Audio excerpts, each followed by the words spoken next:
मां की ममता की ऐसी कीमत जिसे सुनकर आत्मा कांप जाए। क्या आप विश्वास कर सकते हैं कि एक 13 साल की मासूम सी दिखने वाली बच्ची अपनी ही मां की जान ले सकती है? यह कहानी दिल को झकझोर देने वाली है। एक ऐसा सच जो ममता, विश्वास और इंसानियत को शर्मसार कर देता है।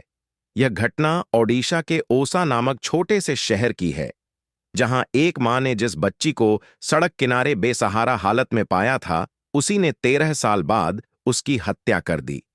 उस दिन की शुरुआत एक साधारण सी सुबह थी। राजलक्ष्मी 52 वर्षीय महिला अपने किसी निजी काम से घर से बाहर निकली थीं। रास्ता सुनसान और जंगलों से घिरा हुआ था। तभी अचानक उन्हें एक बच्चे के रोने की हल्की सी आवाज सुनाई दी। उन्होंने पहले तो इसे अपना भ्रम समझा, पर जब बार बार वही आवाज उनके कानों में पड़ी तो उनका दिल बेचैन हो गया। राजलक्ष्मी आवाज की दिशा में बढ़ी। कुछ दूरी पर एक छोटी सी बच्ची सड़क किनारे लावारिस हालत में पड़ी हुई थी। भूखी, कमजोर और रोते हुए कांप रही थी। उसे देखकर राजलक्ष्मी के भीतर ममता जाग उठी। उनके मन में यही प्रश्न उठा, कौन होगी वो निर्दयी मां जो इतनी छोटी बच्ची को मरने के लिए यहां छोड़ गई? राजलक्ष्मी ने बच्ची को अपनी गोद में उठाया, उसे सीने से लगाया और बिना समय गंवाए अस्पताल ले गईं। बच्ची का इलाज करवाया, उसे जीवनदान दिया और फिर उसे अपने घर ले आईं। उसके लिए न कोई नाम था, न कोई पहचान, लेकिन राजलक्ष्मी ने उसे अपनी बेटी बना लिया। राजलक्ष्मी ने उस बच्ची को वही प्यार दिया जो एक सगी मां देती है। उसने उसे पढ़ाया, खिलाया, अच्छा जीवन दिया। वह चाहती थीं कि यह बच्ची एक दिन बड़ी होकर समाज में एक अच्छा नाम कमाए, लेकिन नियति को कुछ और ही मंजूर था। 13 साल बाद उसी लड़की ने, जिसे राजलक्ष्मी ने जीवन दिया था, अपनी ही मां की हत्या कर दी। इतना ही नहीं, यह हत्या इतनी चालाकी से की गई थी कि शुरुआत में सबको यही लगा कि यह सामान्य मृत्यु है, शायद हार्ट अटैक से मौत हुई है। लेकिन इस पूरी मिस्ट्री का खुलासा एक छोटे से सुराग ने किया। उस सुराग ने साबित कर दिया कि जिसे बेटी मानकर पाला गया, वही सबसे बड़ी गुनहगार बन गई। राजलक्ष्मी की आंखों के सामने जो दृश्य था, वह किसी भी इंसान की आत्मा को हिला देने वाला था। कचरे के ढेर में, मक्खियों और गंदगी के बीच एक 3 दिन की मासूम बच्ची, भूख से तड़पती, रोते रोते अब सुबकती हुई सी लग रही थी। उसके शरीर पर कोई ढंग का कपड़ा तक नहीं था और उसकी हालत देखकर लगता था जैसे वह कई घंटों से उसी हालत में पड़ी हो। राजलक्ष्मी का दिल कांप गया। उनकी ममता जाग उठी। वो बच्ची उन्हें किसी सुंदर सी गुड़िया जैसी लगी, लेकिन इस कचरे के ढेर में फेंकी गई, जैसे उसकी कोई कीमत ही ना हो। राजलक्ष्मी दौड़ते हुए बच्ची के पास पहुंची और उसे धीरे से उठाया। बच्ची अब तक बेदम हो चुकी थी। शायद अगर कुछ घंटे और बीत जाते तो वह जिंदा न बचती। राजलक्ष्मी ने एक पल भी गंवाए बिना उसे अपनी साड़ी में लपेटा और पास के सरकारी अस्पताल की ओर दौड़ पड़ी। डॉक्टरों ने तुरंत इलाज शुरू किया। बच्ची में कमजोरी तो थी, पर वक्त रहते इलाज मिला तो उसकी जान बच गई।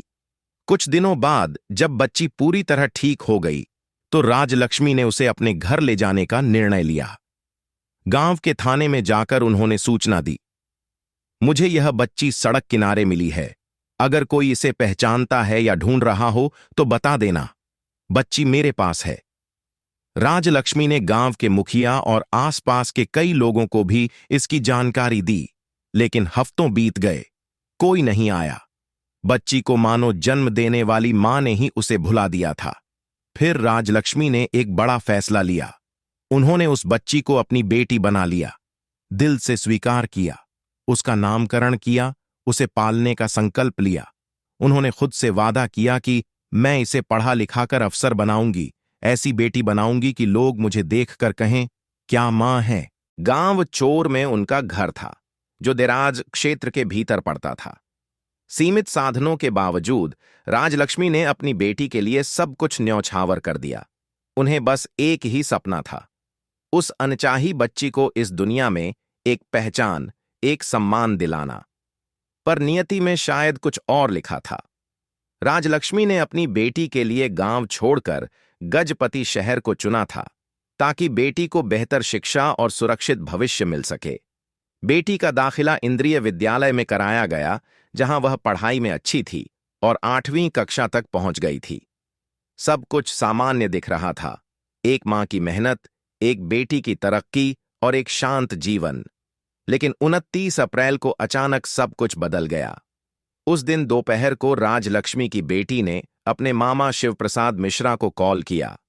मम्मी को हार्ट अटैक आया है, मैं उन्हें हॉस्पिटल लेकर जा रही हूं। कुछ ही समय बाद बेटी राजलक्ष्मी को लेकर अस्पताल पहुंची, लेकिन वहां डॉक्टरों ने उन्हें मृत घोषित कर दिया। बेटी ने डॉक्टरों को बताया, मां को पहले भी एक बार हार्ट अटैक आया था, आज भी वही हुआ। मैंने उन्हें जल्दी से लाया, लेकिन बचा नहीं पाई। डॉक्टरों ने मामला सामान्य माना और पोस्टमार्टम कराए बिना ही डेथ सर्टिफिकेट जारी कर दिया, जिसमें कारण लिखा गया हार्ट अटैक। अगले दिन 30 अप्रैल को राजलक्ष्मी का अंतिम संस्कार स्वर्ग द्वार पर कर दिया गया। फिर सभी लोग भुवनेश्वर लौट आए, जहां शिव प्रसाद मिश्रा का घर था। वहीं पर राजलक्ष्मी की आत्मा की शांति के लिए पूजा पाठ और विधि विधान हुए। इस दौरान राजलक्ष्मी की बेटी वहीं मामा के घर पर रुकी हुई थी। लेकिन कुछ बात अजीब थी। वह बार बार फोन पर किसी से बात करती थी और हर बार बात करने अकेले में चली जाती थी। वह सामने किसी के भी बात नहीं करती थी। शिव प्रसाद मिश्रा को इस व्यवहार पर शक हुआ। एक दिन जब बच्ची बाथरूम में गई, उन्होंने उसका मोबाइल फोन चुपचाप उठा लिया और चैट्स पढ़नी शुरू की। मोबाइल में जो मैसेज और बातचीत दिखी, उसे पढ़ते ही उनके होश उड़ गए। ऐसा लग रहा था जैसे उन्होंने किसी गहरे और खतरनाक षड्यंत्र का दरवाजा खोल दिया हो। उन्होंने फौरन मोबाइल बंद कर दिया और उसे घर में एक ऐसी जगह छिपा दिया जहां किसी की नजर न पड़े। जब बेटी बाथरूम से निकली तो वह मोबाइल को ढूंढने लगी, लेकिन घर के किसी सदस्य ने उसकी मदद नहीं की। मोबाइल कहीं नहीं मिला। कुछ दिनों बाद जब सारे संस्कार पूरे हो गए तो बेटी वापस गजपति पढ़ाई के लिए लौट गई। लेकिन 14 मई को बड़ा खुलासा हुआ। राजलक्ष्मी के भाई शिव प्रसाद मिश्रा सीधे पलाखी मंडी पुलिस स्टेशन पहुंचे और थरथराती आवाज में पुलिस से कहा, मेरी बहन की मौत हार्ट अटैक से नहीं, बल्कि हत्या से हुई है, और यह हत्या किसी और ने नहीं, खुद उसकी बेटी ने की है। उन्होंने 2 नाम और बताए, गणेश रथ 21 वर्ष, जो एक मंदिर में पूजा पाठ करता है, और उसका मित्र दिनेश साहू 20 वर्ष।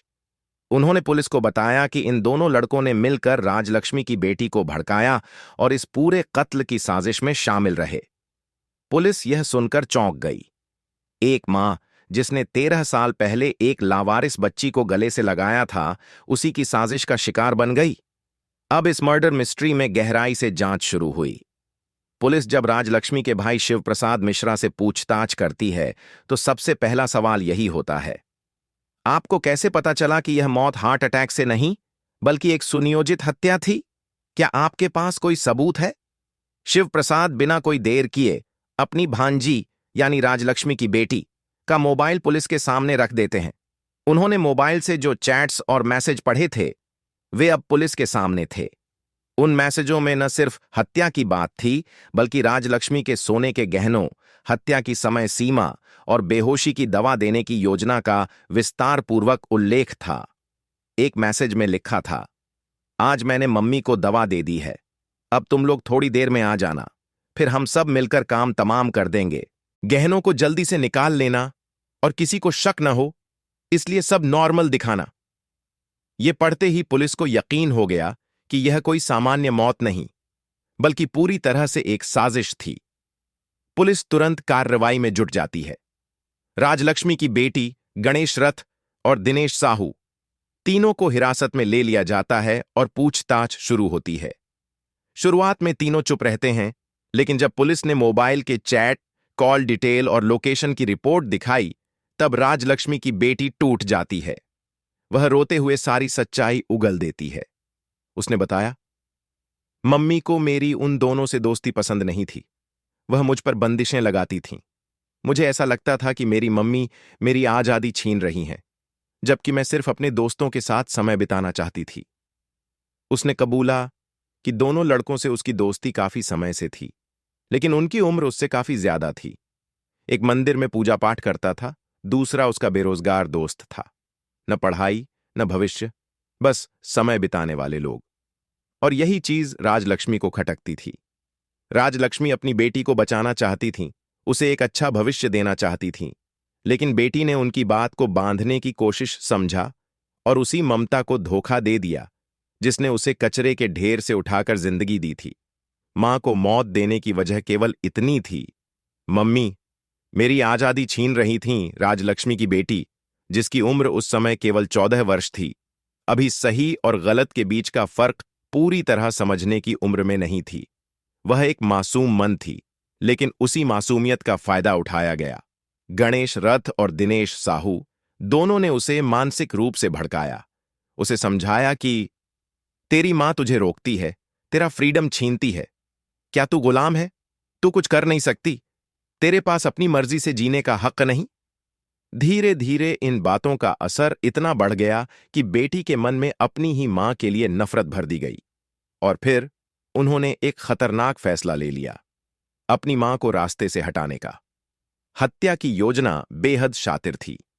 राजलक्ष्मी के खाने में बेहोशी की दवा मिलाई गई। जैसे ही वह बेसुध होकर गिर पड़ीं, उनके मुंह पर तकिया रखकर गला घोंट दिया गया, जिससे उनका दम घुट गया और वहीं पर उनकी मौत हो गई। इसके बाद योजना के अनुसार बेटी ने सबके सामने यही कहा कि मां को सीने में तेज दर्द हुआ, हार्ट अटैक आया और वह उन्हें हॉस्पिटल ले गई। सरकारी अस्पताल में बिना ज्यादा पड़ताल किए डॉक्टर ने डेथ सर्टिफिकेट बना दिया, मौत का कारण हार्ट अटैक। लेकिन वह नहीं जानती थी कि मां का भाई शिव प्रसाद मिश्रा सब कुछ इतनी आसानी से मान लेने वाला नहीं था। शिव प्रसाद की सतर्कता और समझदारी से पूरा भंडाफोड़ हो गया।